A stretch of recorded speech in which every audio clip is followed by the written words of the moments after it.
Here with another survival video. Today we're going to be going through my SHTF kit, just a general SHTF for either civil unrest or a natural disaster, you know, not terrorists invading or zombies or some crazy stuff like that. And this kit is going to be primarily based on melee combat only, not ranged combat. And you say, well, this is melee combat. Why do you have a plate carrier? And I'll explain that right now. The plate carrier, I don't have anything on it. It's very light as it sits. I do not have any actual armor plating in it. I do have homemade foam plates, and I will be inserting wooden plates very soon. This is for if I get up close and personal with somebody and they're wielding either a club or a machete, and they get a lucky poke in and they stab me or smack me in the chest or the back. It's not going to do any vital damage. Even with the foam padding in here, I've tested it out. You can smack me in the chest with a club, hit me in the back with a club, push me around, and it doesn't do any damage. Also, if I really need to, I can clip things to the molly webbing, but that's not really its primary purpose. And going along the same lines as this, which would be armor, I've got my leather jacket, my winter leather jacket. I'll move the hat out of the way. I've got my winter leather jacket here. This is for more resistance against blades and, you know, if you just fall off something.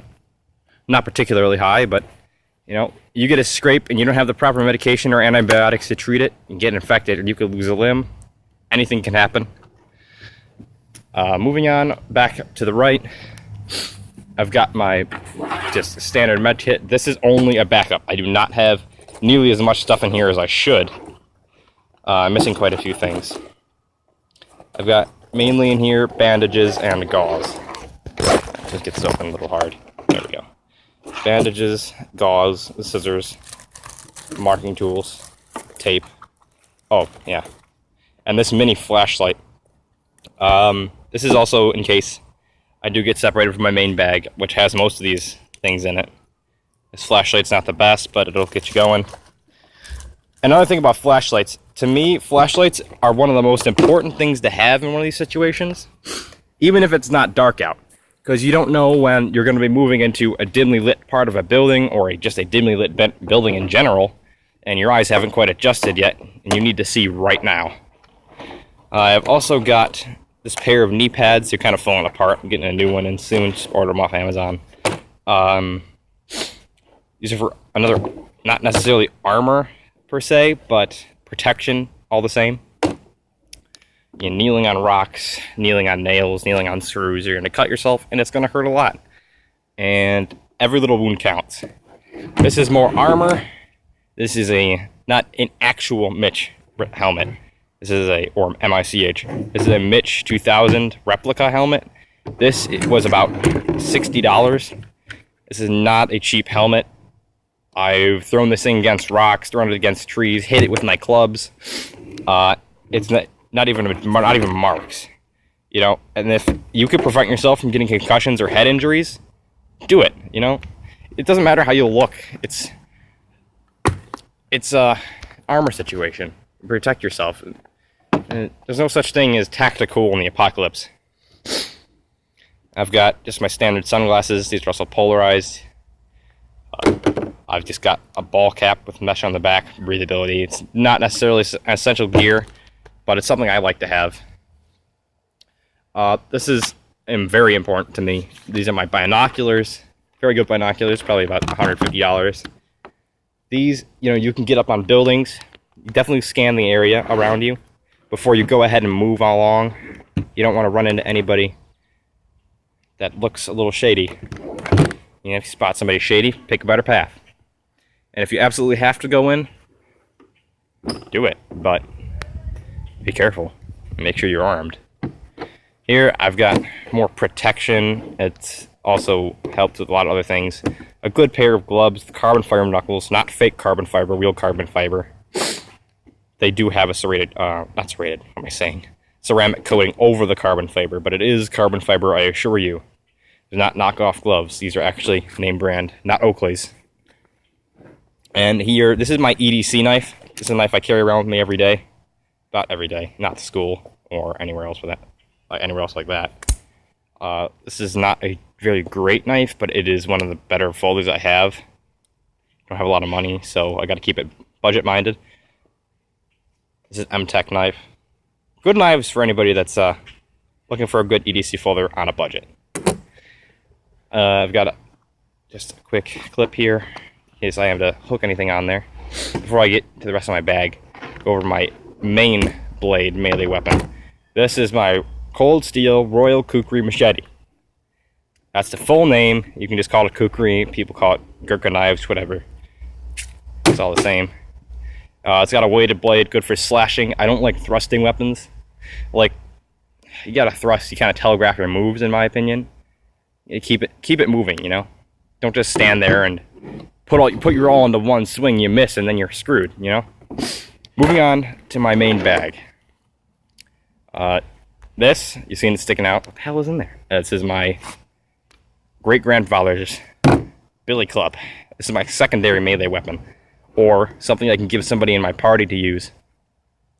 It's very easy to use, very light and maneuverable. My grandfather, he did, named it Stella. He used to work at a bar. He'd smack it on the bar whenever somebody started to get a little rowdy. Moving on to the main pouch of the bag.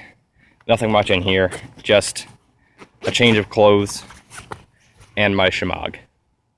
Shemagh, 100 uses. It's amazing. For only $10, $15, can't get much better than that. Anyway, clothing in there. Don't know if you can really see in there with the lighting, but I've also got my second folding knife, my second and last folding knife. It's good. This is very cheap. I actually like it a little bit better than my other knife, just because of the simplicity. It's not, not a tactical folder. Walk around with it in your pocket, and nobody's gonna like, what? He's got a knife. All right, second largest pouch. I've got water packets. Yeah, this is more of a 3-day bag. This is not for a long period of use. Hopefully I can refill these on the go. These are like large Capri Suns full of water, really. Or Kool-Aid jammers, whatever you drink around you. I've got my hand crank, hand pump, whatever. Flashlight. It's not bright. This is the last ditch flashlight. And that's what's in that pouch. In here, it's a compass, a whistle, and a light. A lot of this stuff was in my previous video, my Taboo Zombie Survival Kit, that a lot of you might have watched and subscribed to me, my first video ever. Paracord was in my kit. This can be used for light climbing. If you bundle a bunch of it up and braid it, it can be used for climbing like a rope. You can unthread it, use it for snares. I myself have caught 2 chipmunks and let them go, of course.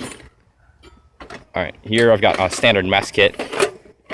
This is just old. It still works. Cups, plates, little bit of dishes in here.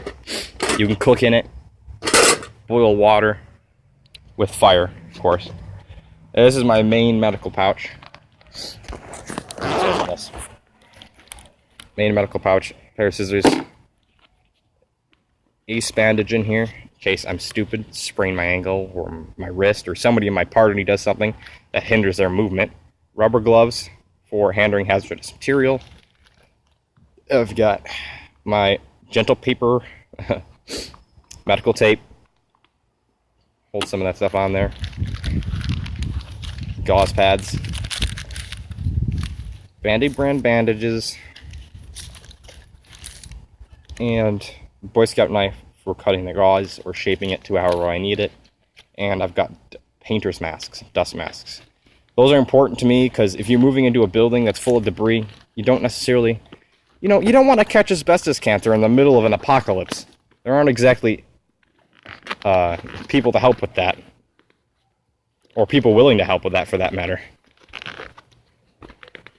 I keep using the word apocalypse, but it could be anything. Alright, in here, it's one of my more important pouches. I've got a compass. It's important to know how to use a compass. I've got multiples. If you lose a compass, you lose your way of direction. GPSs are not going to work in these kind of situations. I've got a pair of needle nose pliers for obvious reasons. Tipping it over here. Pencils, pen, Sharpie, same as my zombie apocalypse kit. I've got 2 flints and 1 steel. I don't plan on breaking or losing my steel, but if it happens, it happens. That's another thing about this knife blade over here. I can use it as the steel for the flint and steel. The other one does not work so well. I can even use my kukri if I really wanted to, but I don't. Flashlight, yes, it has tape on it. Don't worry about it. It still works fine. I've got a fresh roll of electrical tape. I almost said duct tape. And what else is in here? Ah, my Zippo. Zippo. Lighter. Well, I've got multiple ways to make fire in this bag. Neither of them are extremely reliable. If you have the right kindling, the flint and steel, that's the way to go, in my opinion. But other people argue against that. And the last thing in here is my small Phillips head screwdriver. That's it. I do not have a flathead. My flathead's broken. I'm sorry. Don't yell at me. And speaking of Phillips screwdrivers and screwdrivers in general, I've seen people making videos on their kits and they're saying, oh yeah, I have a screwdriver that can double as a weapon. As soon as I try to stab somebody with this, and keep in mind, this is assuming that the apocalypse or situation has been going on for weeks, months even. Collapse of society has already happened. Everybody's already got the mindset that they need to survive. They've got that survival mindset. You can go ahead and try and shank somebody with this, but good luck getting through whatever they're wearing. You know, normally in these kind of situations, people are going to be wearing some sort of protection. I can try and stab somebody all day long with that screwdriver. I'm not getting through that jacket. I'm not getting through my plate carrier. And that's all. And really quick before I end, a quick shout out to